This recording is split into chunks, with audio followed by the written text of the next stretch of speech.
Bonjour, je m'appelle Gonzague et je suis le fondateur de Tokyo Street View Japan the Beautiful. Et bienvenue. Bienvenue dans la deuxième partie de notre série de vidéos consacrée à notre voyage entre Aomori et Iwate et où je vais vous parler en fait de tout ce qui s'est passé durant ce voyage de 2 semaines au nord du Japon. Aussi, dans un premier temps, j'aimerais remercier toutes celles et ceux qui nous supportent financièrement via Patreon, mais aussi Navitime Japan, la compagnie de bus Wheeler Express et enfin Nippon Rent-A-Car. Aujourd'hui, nous avons une nouvelle destination pour vous puisque nous nous trouvons maintenant à Hirosaki, une petite ville de 180 000 habitants se trouvant dans la préfecture d'Aomori et à peu près à 150 km au nord de Morioka et de son fameux festival, le Morioka Sansa Odori. Même si Hirosaki n'est pas une très grande ville, cette dernière possède néanmoins quelques petites pépites que nous allons vous faire découvrir aujourd'hui, en commençant par le château d'Hirosaki, les jardins Fujita, le temple de Saishoin, le temple de Sojoji, le musée des Neputa d'Hirosaki, la parade des Neputa d'Hirosaki, et pour finir, un peu de shamisen. Commençons donc par le château d'Hirosaki. Cela faisait très longtemps que je voulais visiter ce magnifique château construit en 1611. Malheureusement pour moi, ce dernier se trouve être fermé au public et ce depuis 2013. Pire encore, le château ne se trouve plus aujourd'hui là où il a été construit. En effet, après inspection, la ville d'Hirosaki s'est rendue compte que les murs de pierre qui supportaient le château commençaient à accuser leur âge et allaient bientôt s'effondrer. Plutôt que de démonter le château pièce par pièce, il a été choisi de déplacer physiquement celui-ci 60 mètres plus loin dans une petite clairière. Dommage donc pour vous et moi, car ce château est l'un des plus beaux de la région avec son magnifique pont rouge et ses douves. Cependant, ce n'est que partie remise car la ville d'Hirosaki pense pouvoir remettre en service notre château vers 2018 et nous en profiterons donc pour revenir visiter Hirosaki pendant la période des sakura et vous rapporter de belles images de ce dernier. Situé à une centaine de mètres du château d'Hirosaki se trouvent les jardins Fujita ou en japonais Fujita Kinen Teihen. Construit en 1919 par Kenichi Fujita, le premier président de la Chambre de commerce et de l'industrie du Japon, les jardins Fujita est un ensemble de petits jardins très sympathiques à visiter et est composé d'une maison traditionnelle japonaise, dans laquelle se trouve une galerie d'art, une maison de construction européenne, ancienne demeure de M. Fujita, le tout entouré d'un jardin traditionnel japonais et en contrebas, un jardin aux lignes plus modernes qui a été rajouté dernièrement par la ville d'Hirosaki.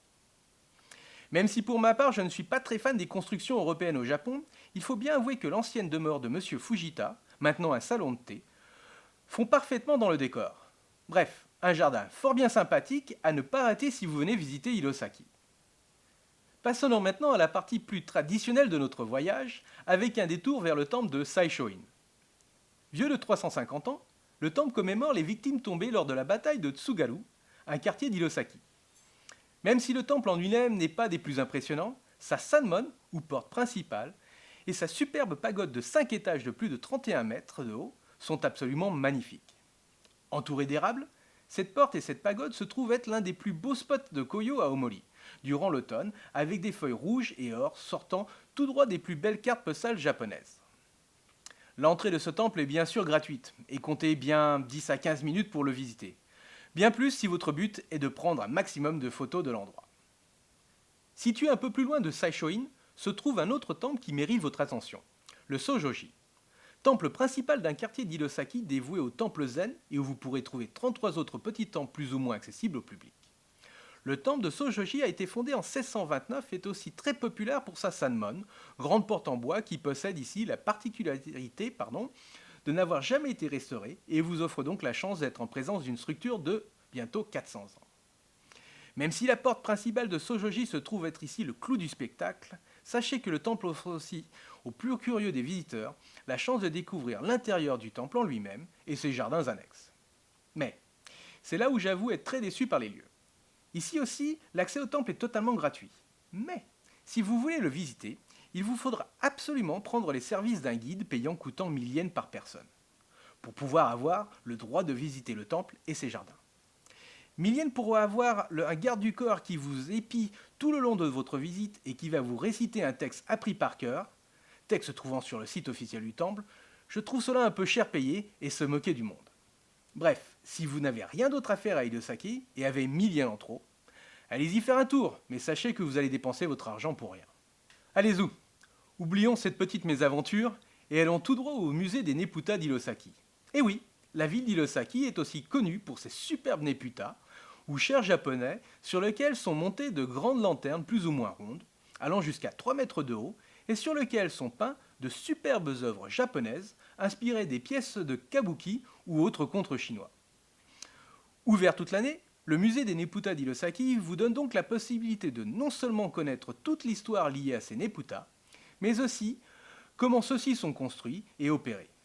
Même si le musée est plutôt petit, il est possible d'y passer une bonne heure pour prendre le temps de mieux connaître les Neputa et leur histoire. Une fois la visite des Neputa finie, le musée vous offre aussi la chance de voir quelques créations artisanales locales, mais aussi leurs créateurs qui se feront un plaisir de vous faire une petite démonstration de leur talent. Une fois le soir venu, et une fois par an, la ville d'Hirosaki sort ses Neputa.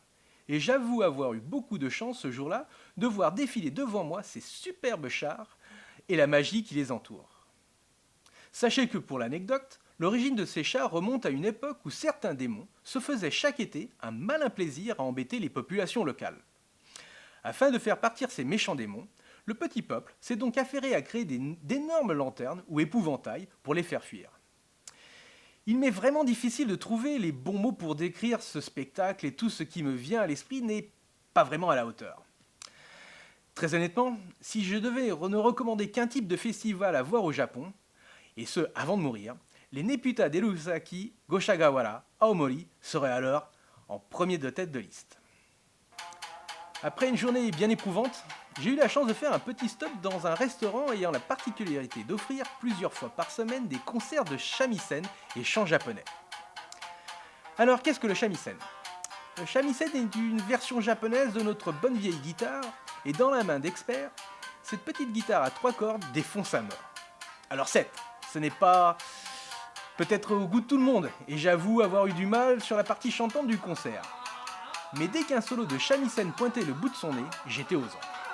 Le tout accompagné d'un bon repas japonais traditionnel, arrosé de saké, et vous aurez une soirée mémorable qui vous sera vraiment difficile d'oublier. Et voilà qu'ainsi s'achève notre deuxième vidéo consacrée à notre voyage entre Aomori et Iwate. A très bientôt donc pour de nouvelles aventures avec cette fois-ci une vidéo qui sera consacrée sur la ville d'Aomori, ses temples et bien sûr son Neputa. Enfin, n'oubliez pas d'aller voir chacune des vidéos consacrées à cette visite, et si vous aimez notre travail, n'hésitez pas à partager nos vidéos et à vous inscrire à notre chaîne. Merci et à très bientôt.